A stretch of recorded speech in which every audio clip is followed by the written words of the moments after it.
আসসালামু আলাইকুম, সবাইকে জানাই ঈদ মোবারক।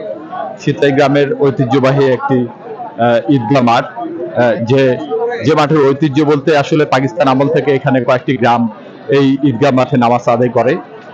আজ থেকে প্রায় 50 বছর ধরে বা তারও বেশি হতে পারে, মানে এখানে আসলে 50 বছরের বেশি সময় ধরে এই ঈদগাহ মাঠে নামাজ আদায় করা হয়।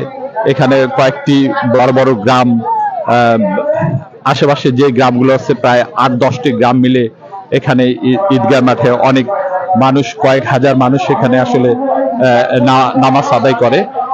এটা একটা ঐতিহ্য। এই ঐতিহ্য আসলে ধরে রাখার মূল ইয়েটা হচ্ছে যে গ্রামের যে ভ্রাতৃত্ববোধ, গ্রামের প্রত্যেকটা গ্রামের মানুষের সাথে একটা ভ্রাতৃত্ববোধ থাকার কারণে সাধারণত আপনার এটা সম্ভব হয়েছে। এলাকার মানুষ, গ্রামের মানুষ এখন বেশিরভাগই শহরে থাকে, বিভিন্ন জায়গায় অবস্থান করে, কিন্তু দুটি ঈদের নামাজ আদায় করার জন্য এখানে কিন্তু প্রতি বছরই দেখা যায় যে যারা বাইরে থাকে তারা কিন্তু এই ঈদের মাঠে নামাজ পড়তে আসে। এই জন্যই এই ঈদগাহ মাঠটি এখনো ঐতিহ্যটা ধরে রাখছে। কোথায়?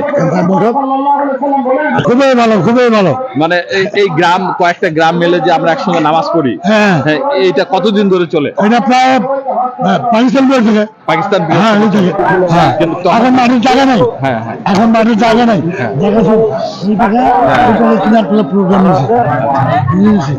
কিন্তু এখনো আমরা এই ঈদগাহ মাঠে নামাজ পড়ি, কোনোদিনও কোনো দ্বন্দ্ব হয় না। এটা একটা বিশাল ঐতিহ্য। আচ্ছা, ঠিক আছে, ধন্যবাদ।